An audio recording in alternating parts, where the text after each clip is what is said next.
Hola amigos, un gusto saludarlos. Estudiemos la palabra de Dios. Más lecciones del gran maestro es la lección en esta serie de la educación, lección 6. Oremos, querido Padre que estás en el cielo. Suplico, querido Señor, tu santa bendición, tu ayuda, tu asistencia en esta lección, querido Padre, ya que es tu palabra. Y querido Señor, tú has prometido que cuando estudiamos tu palabra, el Espíritu Santo estará para iluminarnos. Señor, garantízanos esa ayuda. En el nombre de Cristo Jesús, amén. Las más lecciones del gran maestro entonces. Y hablando del gran maestro, el gran maestro Jesús no se sentó en su clase esperando que sus alumnos entrasen al aula para poderles impartir sus magistrales lecciones. No. Jesús, el gran maestro, desde el momento en que el virus del pecado entró y que obligó a cerrar el aula del Edén, Jesús ha estado buscando alumnos, a los que puede enseñar las hermosas lecciones de vida eterna. Así que Jesús es el gran maestro que busca alumnos. Y ahí desde el mismo comienzo, Él vino buscando al alumno rebelde, Adán y Eva. Ahí Jesús vino buscando al alumno fugitivo, Jacob. Vino buscando al alumno perdido a este planeta, este mundo. Vino buscando al alumno despreciado, a la alumna contestona, la mujer cananea. Buscando al alumno avanzado, el ciego Bartimeo. Buscando entonces el alumno rebelde. Buscando al alumno rebelde. Génesis 3:9 dice, mas Jehová Dios llamó al hombre y le dijo, ¿dónde estás tú? Dios el Padre, que todo lo está en todo lugar y que todo lo ve, ¿no sabía dónde estaba Adán? Es una pregunta retórica, es una pregunta didáctica. Es como cuando su hijo, su hija hace algo errado. Y usted sabe dónde estuvo la noche pasada o el día anterior. Usted sabe que ya le contaron qué estuvo haciendo. Pero usted viene y habla con ella, pero él o ella no quiere hablar porque está avergonzado y trata de evitar y se esconde más bien, trata de evitar la conversación y usted viene y le dice, ¿dónde estabas ayer? Eso es una pregunta retórica para que él admita, para que él diga, Señor, perdóname, terriblemente he metido las patas, perdóname. Pero no, miren cómo contesta. Dice, y él respondió, y oí tu voz en el huerto y tuve miedo porque estaba desnudo y me escondí. En lugar de, digamos, decir, Señor, una vez que pecó, decir, Señor, me duele tanto haberte ofendido, haberte fallado con todas las bendiciones que me has dado. Pero no pasó eso. Génesis 3:11 dice, y Dios le dijo, ¿quién te enseñó que estabas desnudo? No sabía quién le enseñó, quién lo engañó.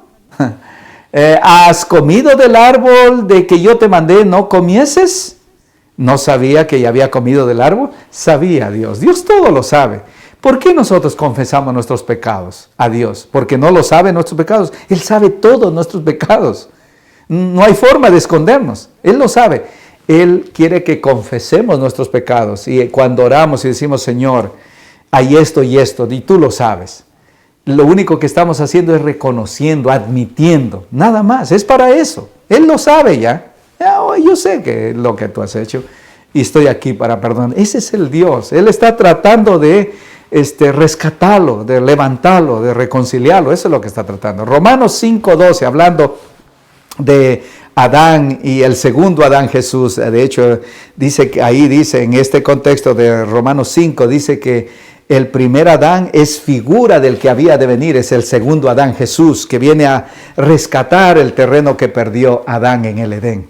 Por tanto, dice, como el pecado entró en el mundo por un hombre, ese hombre es Adán, y por el pecado la muerte, él trajo la muerte, así la muerte pasó a todos los hombres por cuanto todos pecaron. O sea, en Adán, nuestro padre, la cabeza de la humanidad, todos pecaron. En Adán todos cosecharon las consecuencias del pecado. ¿Cuáles son las consecuencias del pecado? Nos tornamos mortales y morimos. Somos mortales. Vino la muerte. Así pasó la muerte, dice, a todos los hombres. En Adán. O sea, por culpa de Adán, podríamos decir así. Morimos. Pero sin embargo hay buenas noticias, porque sigue el versículo 19, estoy resumiendo nada más, porque así como por la desobediencia de un hombre, así por la desobediencia de Adán, los muchos fueron constituidos pecadores, fueron constituidos desobedientes y pecadores. Así también por la obediencia de uno, ese es Jesucristo, el segundo Adán. Por la obediencia del segundo Adán, de Jesús, los muchos serán constituidos justos, constituidos justos. ¿Por la obediencia de quién? De Jesús. Todos desobedecimos, todos transgredimos la ley de Dios,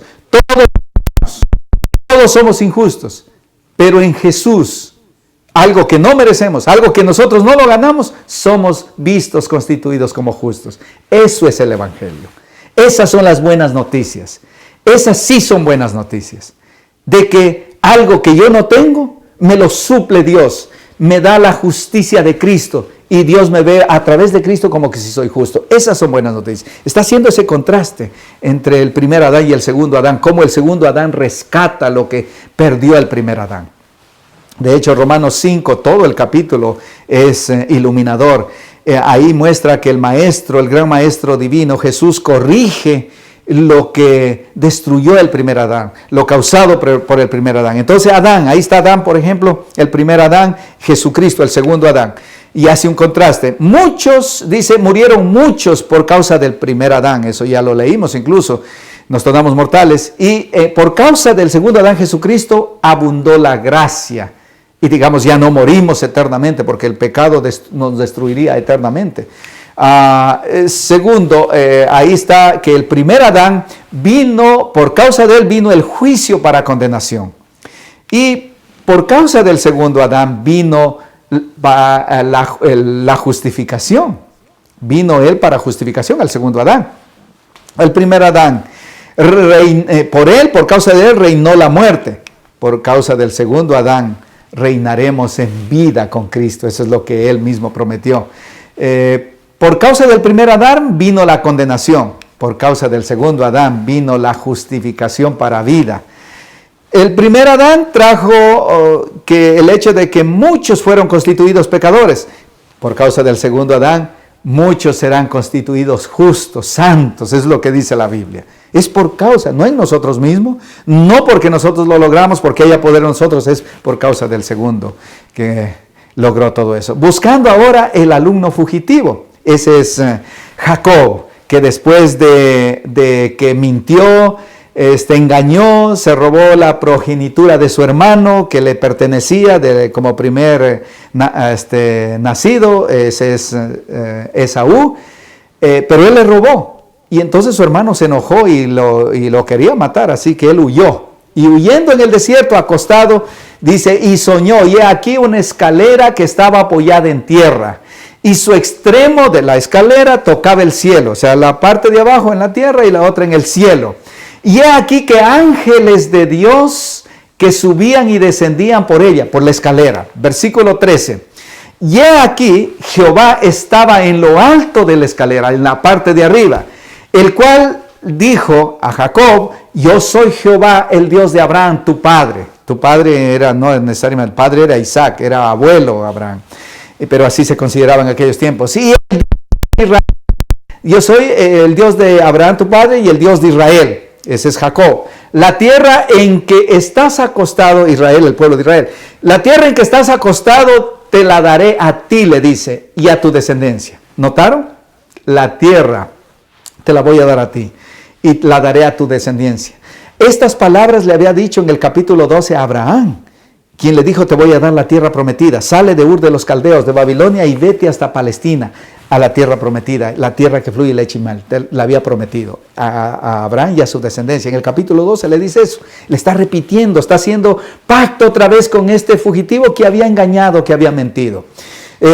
Génesis 28, 14. Será tu descendencia, le dice, como el polvo de la tierra. Y todas las familias de la tierra serán benditas y en ti y en tu descendencia. Estas mismas palabras le dijo a su abuelo Abraham. Le dijo, en tu descendencia será como las estrellas del cielo, como la arena del mar. Y en todas las familias de la tierra serán benditas en tu simiente, no en tus simientes, en tus descendientes, en tu simiente. Esa simiente es Cristo. que en el Génesis le dijo, y la simiente le aplastará la cabeza a Satanás, a la serpiente. Es esa simiente, es la prometida, que vendría a la cruz del Calvario a aplastarle la cabeza a Satanás. De eso se trata. Le está prometiendo que de su descendiente, la simiente, Jesús, sería el Mesías, el Salvador del mundo. Y en el Mesías, en Jesús, toda la tierra, las familias de la tierra, serán benditas, serán bendecidas. Es lo que significa. Es la promesa. ¿Y a quién le está diciendo esto? A un fugitivo que está huyendo porque mintió y engañó, llamado Jacob, al engañador. Porque Jacob significa engañador. Y después Dios le cambió el nombre a Israel, que significa vencedor. Porque con el poder de Dios, con la ayuda de Dios, los engañadores se tornan en vencedores. Eso es lo que hace Dios de ti y de mí. Eso es lo que hace Dios, es lo que logra Dios. Eso es el Evangelio, que en Dios podemos ser victoriosos con el poder de Dios.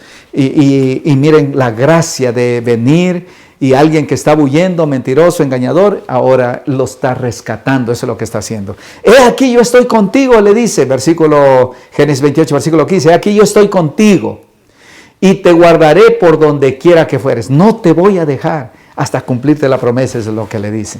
Extraordinario, que Dios se acerca del pecador. Siempre fue así. Siempre Dios fue así, buscando al pecador, buscando al fugitivo, buscando al que está huyendo por sus pecados. Él viene y lo encuentra y lo rescata y le promete y renueva el pacto que había hecho un día con su abuelo Abraham. Renueva con él. Génesis 28, 16. Y despertó Jacob de su sueño y dijo, ciertamente Jehová está en este lugar y yo no lo sabía. Pueden imaginarse. Dios, el Dios santo, eterno, misericordioso, piadoso con el pecador, perdonador del pecador, está aquí en este lugar. Dice, ahí en el desierto, con el engañador, con el fugitivo. Está ahí, en este lugar, y yo no lo sabía. Dice, qué privilegio, que servir al Dios que servimos, que Él está con el más indigno pecador, que Él viene a rescatarlo, viene a buscarlo al fugitivo, al alumno en este caso, hablando de eso. Juan capítulo 1, versículo 51, son palabras de Jesús a Natanael, uno de sus discípulos, que eran discípulos de Juan y que lo siguieron. Dice, y le dijo, de cierto os digo, de aquí en adelante veréis al cielo abierto y a los ángeles de Dios que suben y descienden ¿sobre quién? ¿Sobre una escalera? Sobre el Hijo del Hombre. Esa escalera que soñó Jacob, que unía el cielo con la tierra y los ángeles fluidamente bajando y subiendo, ministrando a la raza humana, salvando a la raza humana, esa escalera simbolizaba a Cristo, al Mesías Salvador, al Salvador del mundo, que vendría un día a unir la tierra con el cielo, que estaba enemistada, que estaba en rebelión contra Dios. A través de Cristo Jesús se unía, había comunicación otra vez fluida con el cielo por causa de Jesucristo. Eso es lo que significa esa escalera extraordinaria. Y Jesús mismo lo clarificó en el Nuevo Testamento. Buscando ahora el alumno perdido. El alumno perdido. ¿Quién es ese alumno perdido? Ese es este mundo que cayó en pecado. En el principio, ¿quién vino a buscarlo? El Dios eterno. En el principio era el Verbo, ese es Jesús, y el Verbo era con Dios, y ese es el Padre, y el Verbo era Dios. Versículo 1. Versículo 3.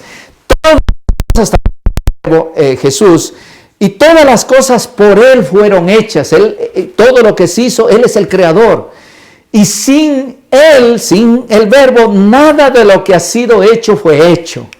Y el versículo 14 dice de hecho, y el Verbo se hizo carne y habitó entre nosotros, se encarnó. Y de ahí el versículo 4.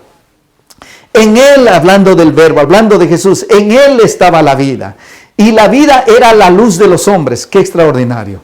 Que que vino a rescatar a este planeta es el Creador. Es el Creador. Todas las cosas fueron hechas por Él. El Creador tuyo y mío. Y Él dice, y en este Verbo, en este que es el Creador, que hizo todas las cosas, en Él estaba la vida. Él es la fuente de la vida. De Él toda vida procede. Y de hecho no solo es el Creador, Él es el sustentador. Cada aliento que damos, cada respiración que damos es gracias a que Él sustenta también su creación. Y dice, y la vida era la luz de los hombres. que era la vida, que era la fuente de vida, también es la luz de los hombres. ¿Por qué? Porque los hombres, la humanidad, por causa del pecado, había caído en la oscuridad de este mundo de pecado. Y entonces Él viene como la luz del mundo a iluminarnos para que veamos el camino de regreso al Padre, de regreso a la salvación, de regreso a la vida eterna. Él es que nos alumbra el camino. Juan 1:9 dice, aquella luz verdadera, ese es Jesús, la luz del mundo. Aquella luz verdadera que alumbra a todo hombre venía a este mundo, se encarnaba, venía a este mundo. El Creador, la luz verdadera, la fuente de vida viene a este mundo. Versículo 10. El mundo está entre nosotros y el mundo por Él fue hecho. El Creador del mundo ahora junto con su creación, junto con la criatura. En el mundo estaba, el mundo por Él fue hecho, pero el mundo no le conoció. Viene al mundo, a lo que Él creó, y el mundo desconoce a su Creador. ¡Qué terrible tragedia! ¡Qué terrible para la vida! ¿Cómo Jesús vino por segunda vez? Las tinieblas de pecado habían cegado a la humanidad, que no detectaron que su Creador estaba entre ellos caminando. ¡Qué terrible la raza humana! ¡Qué terrible! Quedamos mal parados la raza humana. Versículo 11. A lo suyo vino, a lo suyo, ¿cuál? Su mundo que Él había creado. Y los suyos no le recibieron, no le recibieron. Más bien lo persiguieron hasta que lo llevaron a la cruz, de hecho. Lo llevamos a la cruz, de hecho, incluyendo. Es la raza humana. Eso somos nosotros, así somos nosotros. Esa es la realidad. Terrible, un cuadro terrible para nosotros. Pero la historia no queda ahí. Ese Dios, Jesús misericordioso, desde la cruz del Calvario, con brazos abiertos a este mundo, a la humanidad, para salvarnos, para perdonarnos, para rescatarnos. Él sigue, el gran maestro que vino a rescatar a este alumno perdido llamado planeta Tierra. Versículo 29 dice, el siguiente día vio Juan a Jesús que venía a él y dijo, he aquí el Cordero de Dios que quita el pecado del mundo. El Cordero del Génesis, que dice Apocalipsis capítulo 3, el Cordero que fue inmolado desde antes de la fundación del mundo, o desde la fundación del mundo, desde que se fundó este planeta, fue inmolado el Señor Jesús, el Cordero inmolado, que fue a la cruz del Calvario, como Cordero, como oveja fue a la cruz sin abrir su boca. Eso es lo que dice, es la palabra de Dios. Imagínense, el Creador, el Dios eterno, haciéndose criatura para rescatar a este planeta, a este mundo perdido. Es el Cordero de Dios que quita el pecado del mundo, que destruye el pecado y que viene a rescatarnos, que viene a restaurar la imagen de Dios que destruye el pecado, que empaña la imagen de Dios en el ser humano, el pecado, que desfigura el pecado, que desfigura el carácter de Dios, de hecho. Pero Él viene a restaurar todo eso. Juan 1:38, viendo que Juan el Bautista dijo, es el Cordero de Dios que quita el pecado del mundo, algunos de sus discípulos, Andrés y Pedro, que eran discípulos de Juan el Bautista, se hicieron discípulos de Jesús. Dice, y volviéndose Jesús, y viendo que le seguían, ese es Pedro y Andrés, su hermano Andrés, le dijo, ¿qué buscáis? Ellos dijeron, Rabí, que traducido es maestro, el gran maestro, por eso decimos, Rabí era un gran maestro en el primer siglo. ¿Dónde moras? Y se hicieron seguidores de él, de ahí en adelante. Qué extraordinario, del gran maestro que vino a rescatar a este mundo, al perdido. Buscando ahora el alumno contestón, al alumno contestón discriminado. Ahí está, es la mujer cananea. Clamaba, Señor, hijo de David, ten misericordia de mí. Cuando Jesús andaba allá en Sidón. Ten misericordia de mí. Mi hija es gravemente atormentada por un demonio. Esta mujer viene a Jesús pidiendo ayuda, pidiendo auxilio por su hija sufriente. Así el versículo 25. Entonces ella, pero Jesús, si ustedes leen todo el contexto ahí, Jesús no le contestó palabra y los discípulos dicen, échala, despídela que hace bulla atrás de nosotros, nos está persiguiendo. Despídela, échala. Y Jesús no le contestó palabra. Pero ella viendo que no le contestó palabra, entonces de repente él habló, después de que ella estaba rogando y no le contestó. Más bien los discípulos dijeron, échalo, que anda haciendo bulla, interrumpiendo. Y entonces ella vino y se postró ante él diciendo, Señor, socórreme, socórreme. Insiste, ella insiste, no se rinde. Versículo 27, y ella le dijo, y Jesús luego le dice, pero no está bien tomar el pan de los hijos y echarlo a los perrillos, a los perritos. Y ella le dijo, sí, Señor, pero aún los perrillos comen de las migajas que caen de la mesa de sus amos. Esta es una mujer contestona, definitivamente, entre comillas, pero obviamente, porque Dios quiere que seamos así, de hecho. Jesús quiere que seamos así. Y le dice, sí, llámame perrilla, porque dice, no está bien tomar el pan y darlo a los perrillos. El pan de los hijos. Los hijos eran los israelitas y los sidonios, cananeos. Ella era griega, de nacionalidad griega.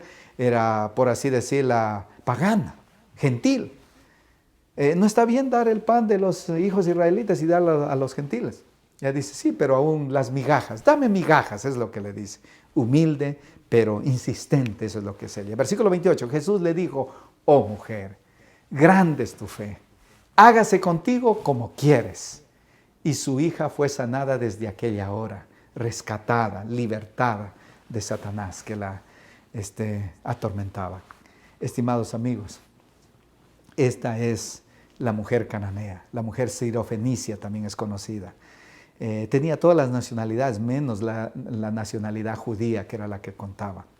Pero ella no se rindió. No fue un obstáculo el hecho que no era judía. Ella se aproximó, insistió, y gracias a que insistió y no se rindió, Jesús la bendijo. Y la bendijo abundantemente con su hija y también con ella, que no se rindió. Le dijo, grande es tu fe. ¿Por qué le dijo, grande es tu fe? Porque no se rindió. Y es que así son los que no toman un no por respuesta de Dios, sino que insisten, Señor, y yo estoy orando por mi hijo que está perdido, por mi hija que está perdida. Y Señor, yo no voy a parar de orar, no voy a parar de insistir hasta que tú no lo rescates. Eso le agrada a Jesús. Y eso quería ver hasta qué punto ella llegaba, la estaba probando nada más. Y al final de la prueba ella tenía una fe gigante. Es la única que le gana un argumento a Jesús en el Nuevo Testamento. No hay nadie que discuta con Jesús y que le haya ganado un argumento. Es la única. Eso ustedes vean, todo el Nuevo Testamento es la única que lo cayó a Jesús. Le dije, eres tan insistente que tengo que darte la bendición que vienes pidiendo. Le dijo, hágase como tú quieres. Definitivamente a ti no te puedo negar. Eso es lo que es. Hermoso, Dios le gusta eso. Una fe insistente. Buscando el alumno avanzado ahora. ¿Cuál es ese alumno avanzado? Es el ciego Bartimeo. Y esto es en Jericó. Jesús va pasando de camino a Jerusalén. Es su último camino a Jerusalén. Y llegando a Jerusalén lo van a atrapar y lo van a llevar a la cruz. Es en esa última etapa. Marcos 10:47 dice, y oyendo que era Jesús Nazareno, iba pasando por Jericó, comenzó a dar voces y a decir, Jesús, hijo de David, ten misericordia de mí. El ciego. Este ciego, aunque era ciego, lo reconoce como el hijo de David, como el Mesías. Está ciego físicamente, pero espiritualmente tiene vista. Habían otros que eran físicamente videntes, pero espiritualmente eran ciegos, como los fariseos y aún los discípulos. No captaban quién mismo era Jesús. Y pensaban que era un Mesías que venía a librarlos del yugo romano. Jesús no vino para librar a Israel del yugo romano, vino principalmente para librarlos del yugo del pecado. Y ellos no estaban interesados en eso. Estaban interesados en ser libres de los romanos, no del yugo del pecado. Es interesante que a veces queremos de Jesús que nos dé bienes, que nos dé riquezas, que nos dé fama, que nos dé buenas cosas, buenas bendiciones. Pero no queremos que Él nos traiga la santidad, que Él nos traiga la consagración a Él, que nos traiga celo por Él, que nos traiga deseo por trabajar con Él. Eso no lo pedimos. Es interesante cómo somos los seres humanos. Todos somos así. Así es que, pero Él discernió, aunque era ciego físicamente, y le dijo, hijo de David, ten misericordia de mí, tú eres el Mesías. Y el versículo 52, y Jesús le dijo, él insistió también, le decían, échalo igual, los discípulos que no captaban quién era Jesús. Y Jesús le dijo, vete, tu fe te ha salvado, porque le devolvió la vista. Y enseguida recobró la vista y seguía a Jesús en el camino. Interesante. No es coincidencia que los autores del Nuevo Testamento, instruidos por el Espíritu Santo, escribieron, y seguía a Jesús en el camino. ¿Camino a dónde? Camino a Jerusalén. Camino al Calvario. Camino al Calvario. Ese es el camino muchas veces de seguir a Jesús. Sí, a veces Jesús, nos trae bendiciones, paz, nos trae prosperidad, nos trae abundancia. Pero no siempre la historia es así, porque si así fuera, entonces todos los seguidores de Jesús fueran ricos, nunca tuvieran problemas, nunca se divorciaran, y así todos se harían cristianos. Porque pues, ¿quién quiere ser pobre? ¿Quién quiere tener hogares rotos? ¿Quién quiere que su hijo se destruya? En fin, y lo siguiéramos por interés a Jesús, para tener todo bien. Pero no siempre es así. El camino, el seguir a Jesús, muchas veces es camino a la cruz para algunos. Muchos es camino al Calvario. Algunos sí, viven en paz, tienen mejores hogares, tienen más paz, tienen hogares estables, en fin, al seguir a Jesús. Pero no todos. Otros, a veces significa perder el amor de familiares por hacerse seguidor de Cristo. A veces es perder la confianza, la admiración de otros. A veces es perder negocios. A veces es perder ventajas mundanales por seguir a Jesús. El ciego Bartimeo discernió quién era Jesús y estaba dispuesto a seguirlo a Jesús.